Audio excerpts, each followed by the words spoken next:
2025 was an eventful year, from elections to government shutdowns and everything in between. But throughout it all, CTV News was there. I'm Byron Scott, and welcome to our 2025 Year-End Review Roundtable as we take a look back at some of our most important stories of the year. I am joined with fellow CTV News reporters Katira Jones, Michaela Newton, Jonathan Hunter, Simon Buggs, and Anaya Falcon. Jonathan, we got through that. Talk about your most important story this year and why you see that's the case. Well, Byron, thank you for having us for this discussion. I think for me, a story that really stands out to myself is a story I did with a veteran woman named Cherie Bryant. She was a veteran who overcame a lot of obstacles in serving the military. She was sexually assaulted. She had to deal with some discrimination. And as a result, she had PTSD, and she had to go to therapy. And through all of the obstacles and the trials and everything she saw, she actually saw someone commit suicide. Throughout everything, she was able to overcome those obstacles and become a successful business owner. So when she told you that, how did that impact you, that she'd seen somebody commit suicide? It was definitely very, I don't know what word to say, but definitely very just shocking.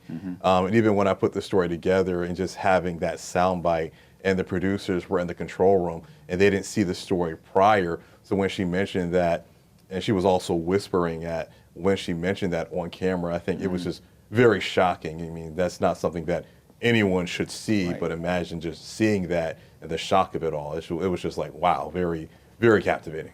Okay. So Ms. Jones, Katira Jones, talk about your most important story and why.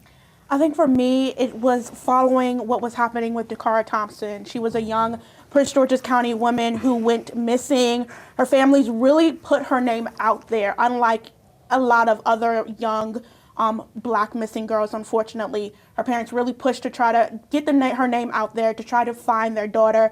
She was ultimately found, unfortunately dead, and police have arrested the man who they believe murdered her, but that was really impactful for me to cover and kind of go through it with her family and with our community, because everyone knew Dakara because it was all over media. So yeah.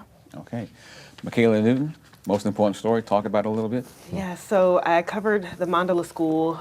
Originally it opened some months ago. It's a private school in Bowie, Maryland. So we first covered this story of just the school opening in Bowie because they had a school in Columbia. But then I came up with the idea to do a documentary, so I was really, really excited about that. That's just something that's like new for me and just different for CTV. So just doing a whole documentary. We did a 20-minute story on that, and now kind of coming up with a docu-series to kind of showcase alternative learning in Prince George's County. That's really, really exciting for me. So. Okay. Big sports man, Simon Buggs, a lot of sports going on this year. Absolutely. How do you pick what's the most important that you covered? Man, most important story, I'd probably have to say one I did pretty recently. It was an interview I did with the athletic director over at the University of Maryland. He was hired back in, I believe, July, and he started in July, and that was an important one for me. One of my more fun ones too, because that was an interview. I think that might have been one of, if not the most maybe important people that I've interviewed up until that point.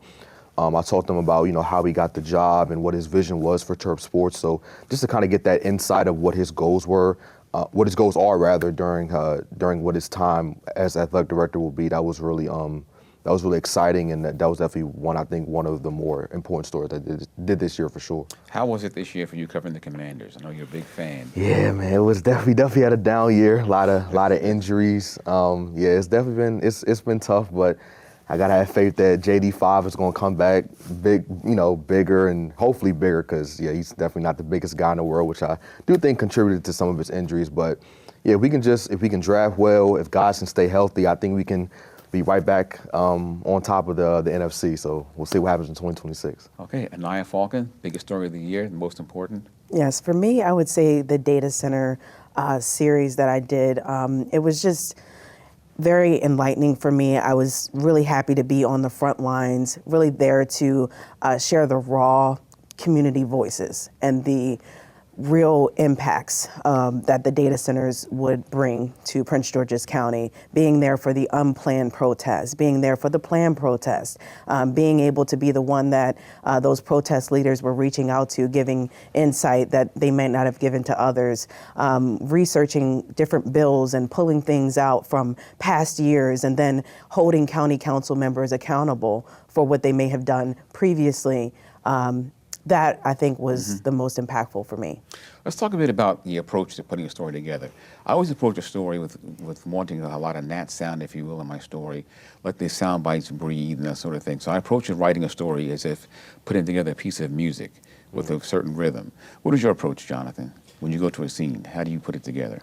So really, you have to really look at what you have. And we all know that as reporters, you have some stories where you have better video than others, you have better natural sound than others. So really, when I'm going to a story, I'm thinking in the back of my head, how am I going to tell that story while I'm shooting the story with a photographer? So when I'm doing the interview, I'm thinking about, okay, this is a good soundbite to use for the story. And always, things don't always work out that way. You may have to change direction every now and then. How do you go about that, Katira? Change the direction if need be, if something doesn't work out just right. Yeah, I think that's where collaboration comes in hand when you're collaborating with your photographer. It's like, maybe what I thought in my head, how I wanted to shoot a stand-up isn't going to work, so let's collaborate with my photographer and let's figure out how I can best make my stand-up look good or make it punchy. But I think a lot of it is collaboration. So, Michaela, your approach to a story? I think a lot of stories kind of tell themselves, and I think that those make for the best stories when you show up and there's already B-roll opportunities and things like that. I think you really just have to pay attention when you arrive to the story, like, okay, pay attention to what you see, what you hear, all those things, and then of course, on your way you can be writing your script, and just the best stories kind of just tell themselves. And if they don't, then you just have to kind of really just use your creativity a little bit. And like Katira said, just collaborate with your team. So Simon is a big fan, once again. You like your team to win, but they may not be winning. How do you sort of put that on the wayside and concentrate on the story? How do you do that? Absolutely. I guess it's just a matter of making sure to get all the facts right and kind of leaving your opinion out of it, because in news, it's fine to put your opinion in every now and then, but for the most part, the main objective is, I guess, is just to tell the viewers what happened as opposed to what you think should have happened, because you want to make sure, above all else, the viewer knows all the facts of the story and they know what happened. So, Anaya, talk about your approach. You go to a scene. What goes through your mind? How do you decide what you're going to put together? I think it's important to help the viewer to feel like they were there. I think using those nat sound bites and bringing it to life for the viewer, letting the people tell the story, as Simon was saying and as Michaela was saying as well, I think is important.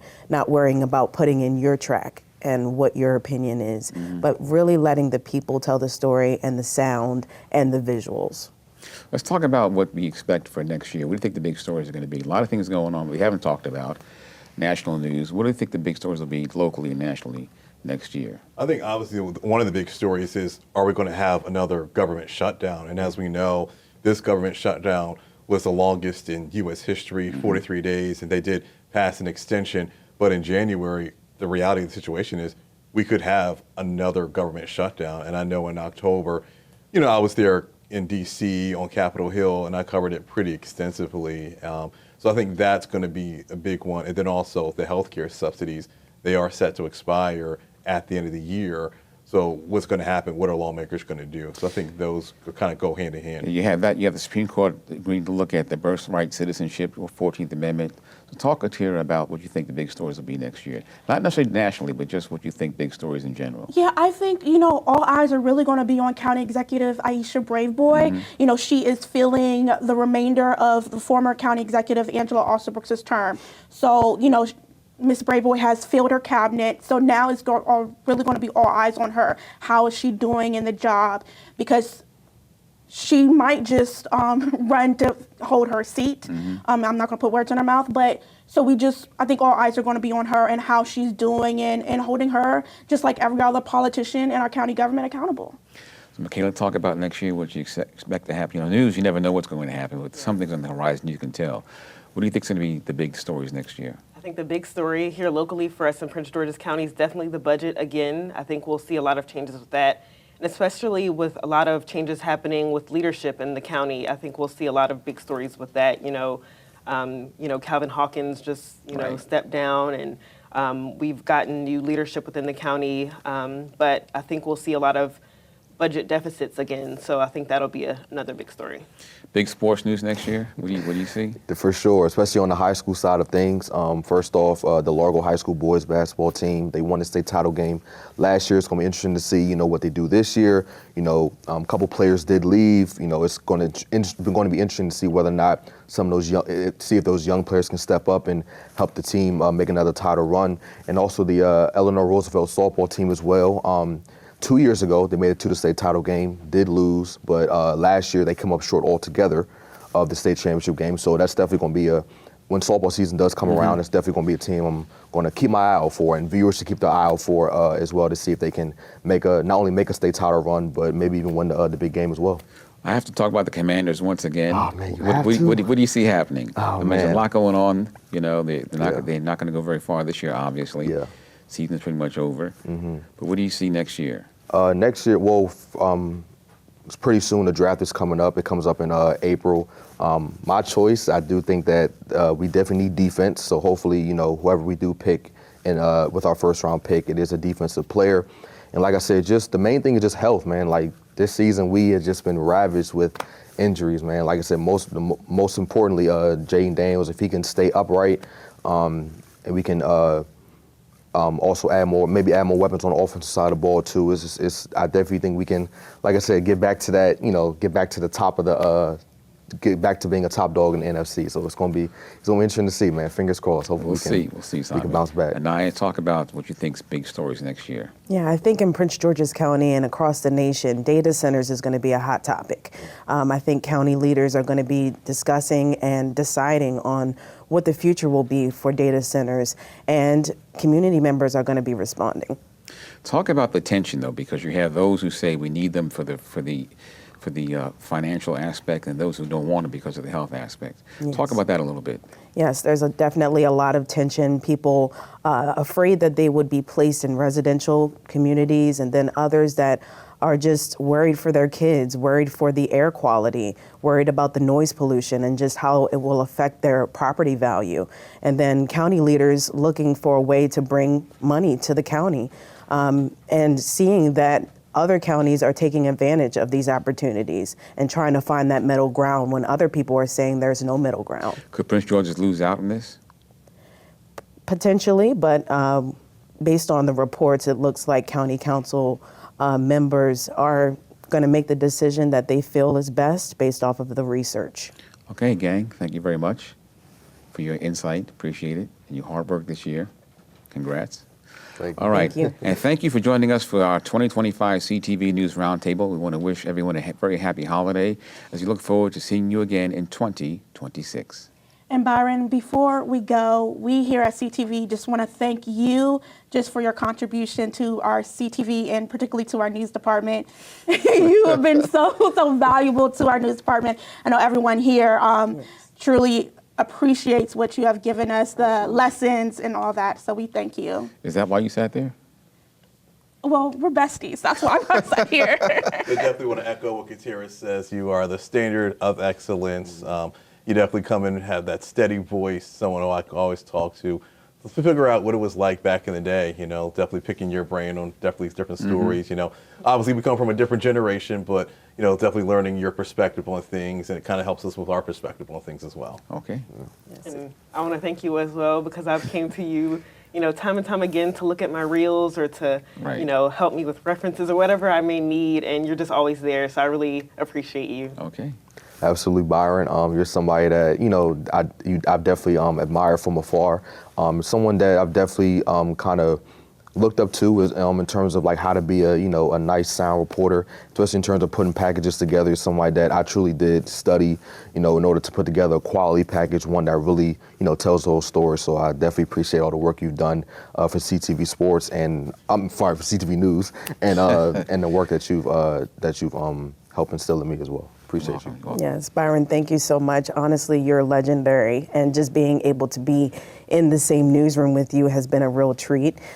Even when you're looking over my scripts and giving advice, you really have helped me as a journalist to look at things differently in a beautiful way. So thank you so much. Okay. All right.